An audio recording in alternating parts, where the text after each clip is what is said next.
56-year-old Vicky White was known to be a private person and kept much of her life quiet to the outside world. What is known of her life was that she led a generally average lifestyle. In 1997, she joined the Lauderdale County Sheriff's Office and went on to become the Office Assistant Director of Corrections. A few years later, in 2002, she married Thomas Edward White, who went by Tommy. She was 6 years younger than Tommy and raised cattle together on a farm. In 2006, Tommy's drug problem became a larger issue in their marriage, and they ended up getting a divorce. Despite their divorce, Tommy's mother, Frances Dolores White, and Vicki remained on friendly terms. Shortly after, she began a relationship with 49-year-old Brian Garner, but in December 2009, he had been killed in a car crash. Many years later, Vicki had learned that Tommy passed away in January 2022 from complications related to Parkinson's disease. What was well known beyond her relationships about Vicki was that she was seen as a model employee. Between 2015 and 2022, her peers voted her as Supervisor or Employee of the Year 4 times. The sheriff in Lauderdale County, Rick Singleton, said of Vicki, "All of our co-workers, all the employees in the sheriff's office, the judges, all had the utmost respect for her. Some of the older guys looked up to her as a mother figure." Billy Reisner, the brother of slain Sheffield police officer Sergeant Nick Reisner, and a former Lauderdale County Sheriff's deputy himself, had a lot to say about Vicki, considering her like a mother to him. Billy stated, "When I started at the Sheriff's Department, she was a rover sergeant. She volunteered to work any time you needed her, and boy did she work. She treated everyone with nothing but respect and was so kind." He stated that he had observed Vicki going up against big, mean guys that even made him nervous to fight. When the fights were over, Vicki would pet the guys on the back and tell them, "Everything will be okay." When Billy reached the rank of sergeant, Vicki was the one who gave him the stripes for his collar. He said that every single morning when he would get off work, he would call her and she would talk and listen for the entire drive home. Billy said, "When my babies were born, she was there. When my twins were born and had to stay at the Huntsville hospital, she came and sat with me in the waiting room. When I went through my split with Christy, she offered me a place to stay. When Billy's brother Nick had been shot, Vicki called before Billy even made it to the hospital." After being with the sheriff's office for over 2 decades, Vicki began to speak about retirement plans. She told Frances White and others that she had wanted to retire and go towards the beach, possibly to Florida. In preparing for her retirement, Vicki quickly sold her home on April 18, 2022 in Lexington, Alabama for $95,550, a big difference from the parcel value of $235,600.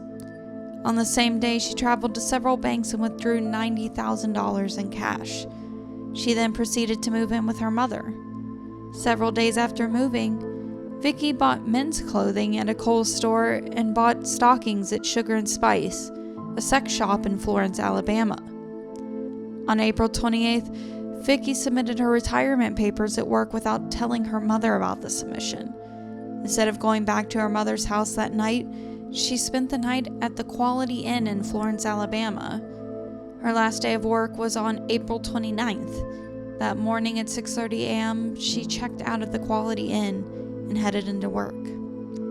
On that Friday morning at 9:41 a.m., Vicki told jail employees that she was taking the inmate Casey White, no relation to Vicki, to the nearby Lauderdale County Courthouse for a mental health evaluation before heading to a doctor's appointment for herself.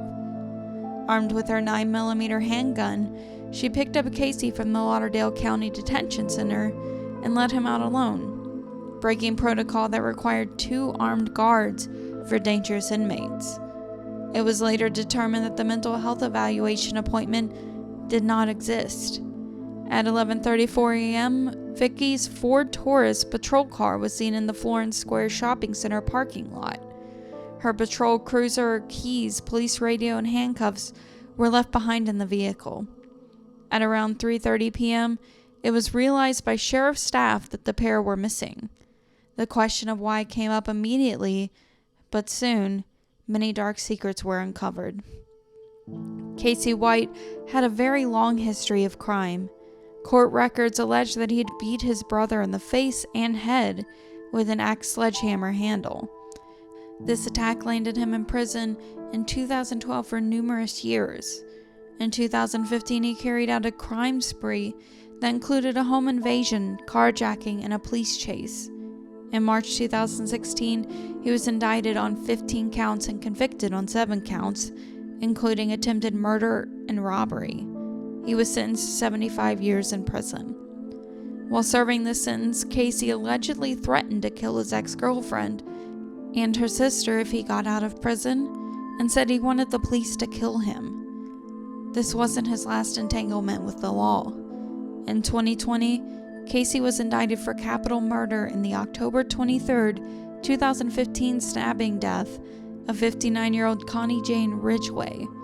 Connie had been found in the living room of her apartment across the street from the Lauderdale County High School's football field. This arrest came up from Casey himself. While incarcerated, Casey sent a letter to an investigator with the Lauderdale County Sheriff's Office in June 2020.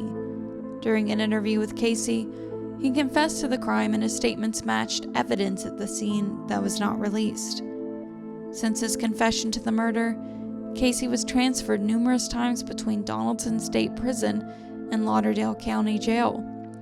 After one of the transfers back to Lauderdale County Jail, Casey and Vicki met. When he was sent back to the state prison, Vicki started writing him as a pen pal. Over time, though, Casey started telling Vicki how much he loved her and what a good person she was. When press interviewed Casey's mother, Connie Moore, she initially saw the pen pal relationship as a good thing. She thought that, considering he was in prison for essentially life, it was good to have someone to talk to. She was aware that there was a relationship between them, but did not know Vicki's real name or that she worked at the jail. Casey only referred to her as his baby or his wife. Connie didn't say anything as she didn't want to discourage her son, but she figured nothing would become of it. Connie stated that she had an odd interaction, the one and only time she did meet Vicki. She said that Vicki had wanted to visit Casey's grandchild. Vicki called Connie and said that she was coming by, and the next thing Connie knew, Vicki was already at the door. Connie said, "She seemed real nice, and it was nothing out of the ordinary. She didn't stay very long. I didn't know who she was." Over the years, Vicki had sent Christmas and birthday gifts to Casey's 12-year-old son and his grandchild.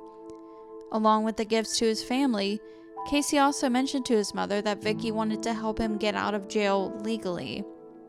Casey said that Vicki was going to get him a lawyer and get him out of all the trouble so that they could be together.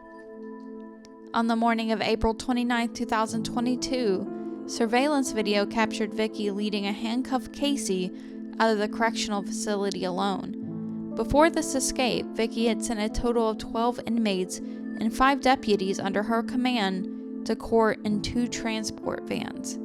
This left her as the only employee authorized to transport inmates, and she took advantage of that. After ditching the patrol car in the parking lot, the pair had taken off in an orange Ford Edge that Vicki had bought under an alias. Later that day at a news conference, it was initially assumed that Vicki was taken against her will, but this was dismissed based on surveillance video of them leaving in the new vehicle.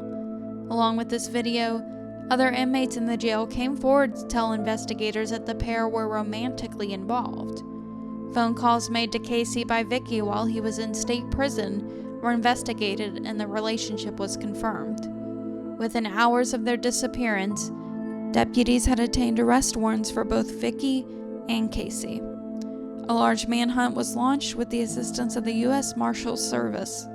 As the pair continued, they ditched the Ford Edge in a community in Tennessee, about 2 hours north of Lauderdale County. They left in a Ford F-150 pickup truck, another vehicle that Vicki had purchased with the proceeds of selling her house. By May 4th, the pair had ditched the pickup truck at a car wash in Evansville, Indiana, about 270 miles away from Lauderdale County. Surveillance video from the car wash showed that the pair had gotten into a Cadillac, the third vehicle purchased by Vicki. This proved to investigators that this escape was well planned for a while. Most escapes involve individuals planning the initial breakout, and then the plan falls apart. In this case, the pair had a solid plan on where to ditch the vehicles and pick up hidden ones to keep under the radar. Officers in Evansville began to canvass the surrounding area for signs of the Cadillac. They eventually came across the vehicle at a local motel on May 9th. After staking out the motel for a while, they spotted Vicki and Casey leaving from the room they were trying to lie low in. When police tried to stop them, the pair got into the Cadillac and took off. A 15-minute car chase ensued and ended with an officer ramming the Cadillac into a ditch, flipping it onto its side. The crash activated equipment in the Cadillac that automatically sends a 911 call. Emergency dispatchers listened and recorded a panicked Vicki speaking to Casey. On the recording, Vicki was heard saying, "Oh my God, Casey, airbags are going off. Let's get out and run. Get us back to the expletive hotel, Casey." Soon after, Vicki aimed a gun at her head and shot herself. The recording picked up the voices of officers outside the vehicle.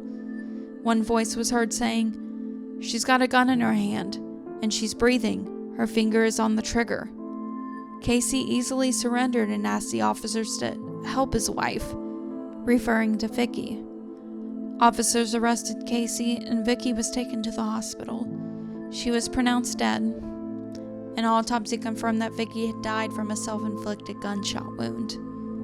Casey has since been returned to Alabama for the Connie Ridgway murder trial and will be facing charges for his near 2-week escape.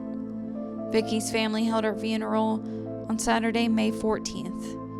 Nearly 200 mourners attended to pay their respects to Vicki and her family. Not only did staff of the Lauderdale County Sheriff's Department show up, but even former inmates at the county jail attended. A former inmate stated, "I am a criminal, and I did my time, and Vicki never treated us like prisoners. She treated us like people. She was a very nice, kind-hearted woman. Casey is a snake in the grass, and I hope he gets what he deserves." Casey was reportedly distraught over Vicki's death. Casey's mother had recently spoken with him and said that he was crying and saying that he couldn't believe she was gone. Alternatively, Vicki's brother, Tyler Rowland, described Casey as a master manipulator and referenced a previous case with Casey's former girlfriend, who had also tragically died from an alleged self-inflicted gunshot wound to the chest while living with Casey in his trailer. He believed that Casey being upset and hysterical makes sense because, as Tyler puts it, "I know he can turn it on." In an interview, the sheriff said that he had feared that the suicide would be the outcome. He said, "More so than facing the charges, I think facing her family and her co-workers, I was just concerned that that would really weigh on her. Vicky White was a member of our family. That's why it's so hard in the first few days to grasp that she could actually do something like this, because it was so out of character for her. In spite of what she's done, Vicki was a friend to every one of us. It has been an emotional roller coaster for our employees." The corrections director said of the situation that only Vicki could explain her choices to her colleagues. He said, "I just choose to remember her how it was before." Thank you for watching. If you enjoyed this video, please give it a like and consider subscribing to the channel for more criminal connections.